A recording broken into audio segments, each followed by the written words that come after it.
Welcome viewers. Kumari special சேனலுக்கு உங்களை அன்புடன் வரவேற்கிறோம். இன்னைக்கு சுவையான இடியாப்பம் எப்படி இட்லி குக்கர்ல வச்சு பண்ணலாம் அப்படிங்கிறத புஷ்பா அம்மா சொல்லுவாங்க.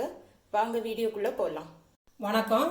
இடியாப்பம் செய்ய தேவையான பொருட்கள்: 2 கப்பு தேங்காய், 2 கப்பு பச்சரிசி மாவு வறுத்து வச்சது, தேவையான அளவு சுடுதண்ணி லைட்டு சூடாக இருக்கட்டும், அப்புறம் கரைச்சி வச்ச உப்பு தண்ணி, கொஞ்சம் சீனி இந்த தேங்காயில் போட்டு மிக்ஸ் பண்ணது. உப்பு எத்தனை டீஸ்பூன் போட்டீங்க? 2 டீஸ்பூன் போட்டிருக்கேன். தேவையானது கொஞ்சம் கொஞ்சம் ஊற்றி வர வைக்கணும். நீ வாங்க எப்படி செய்யலான்னு பார்க்கலாம். இந்த மாதிரி ஃபஸ்ட்டு ஒரு கோப்பையில் இந்த மாவை போட்டுக்கிடுங்க. கொஞ்சம் தேவையான தண்ணி, உப்பு தண்ணி, அப்புறம் சுட வச்ச வெந்நி, லேசாக சுட வச்ச வெந்நி. அது எவ்வளோ தேவையோ அதை பார்த்து கிளறணும் நல்லா மாவை.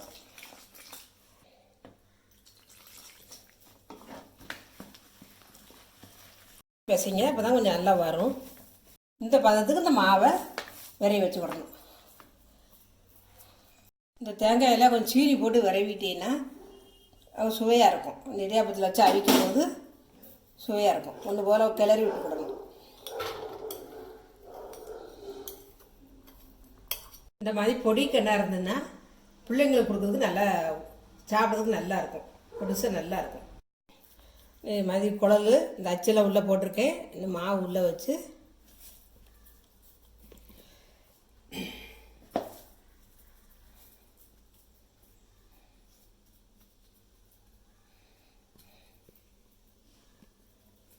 இடியாப்பம் வச்சில் மாவு வச்சாச்சு. இன்னும் இட்லி தட்டில் வச்சு புளியலாம். அதில் ஃபஸ்ட்டு கொஞ்சம் தேங்காய்,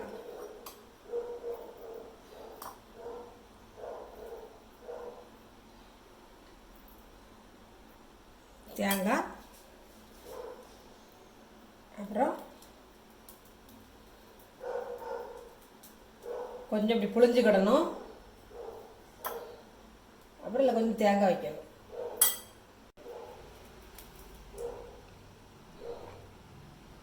அதே போல் எல்லாத்துலேயுமே இப்படி கொஞ்சம் கொஞ்சம் புளிஞ்சு தேங்காய் வைக்கணும்.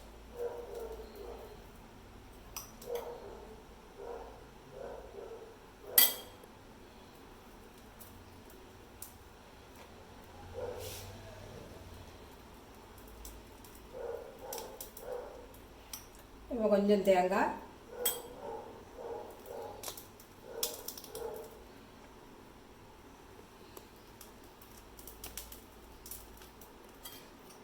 இதுலேயும் கொஞ்சம் தேங்காய் வைக்கணும்.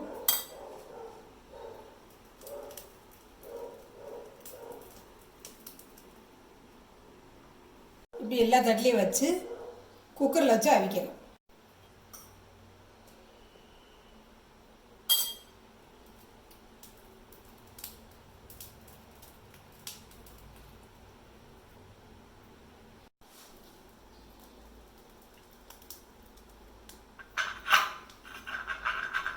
இந்த இடையில தேங்காய் வைக்கிறது சும்மாவும் சாப்பிட்டுக்கிடலாம், குருமா வச்சு தான் சாப்பிடணும் இல்லை, இப்படியும் வச்சு சாப்பிட்டுக்கலாம். இது கொஞ்சம் நல்லாயிருக்கும் சாப்பிடுறதுக்கு. குழந்தைகளும் நல்லா விரும்பி சாப்பிடுங்க. இப்போ எல்லாத்துலேயுமே புளிஞ்சு எடுத்தாச்சு. இன்னும் எடுத்து குக்கரில் வச்சு மூடி வச்சுட்டு அடுப்பு பற்ற வைக்கேன். தூக்கி அடுப்பில் வச்சு 10 நிமிஷம் வேகணும். வேகும்போது அந்த சுத்துக்கு ஆவி வெளியில் வரும். ஆவி வர தொடங்கிட்டு 10 நிமிஷம் ஆயாச்சு. நம்ம அடுப்பை ஆஃப் பண்ணிவிட்டு குக்கரை இறக்கி வச்சிடலாம். இடியாப்பம் நல்லா அவிஞ்சிட்டு இன்னும் எடுத்து வெளியில் வைக்கலாம். சுவையான இடியாப்பம் ரெடி. இது கூட என்னெல்லாம் சாப்பிடலாம்? தேங்காய் பால் சாப்பிடலாம், முட்டை குருமா சாப்பிடலாம், வெஜிடபிள் குருமா சாப்பிடலாம், அப்புறம் மட்டன், சிக்கன் எதுனாலும் வச்சு சாப்பிடலாம். இது நாங்கள் அடுத்த வீடியோவில் போட்டிருக்கோம். இது எப்படி இருக்குன்னு பார்த்துட்டு எங்களுக்கு சொல்லுங்கள். நன்றி, வணக்கம். இந்த வீடியோ உங்களுக்கு பிடிச்சிருந்ததுன்னா லைக் பண்ணுங்க, ஷேர் பண்ணுங்க, சப்ஸ்கிரைப் பண்ணுங்க. தேங்க்யூ ஃபார் வாட்சிங்.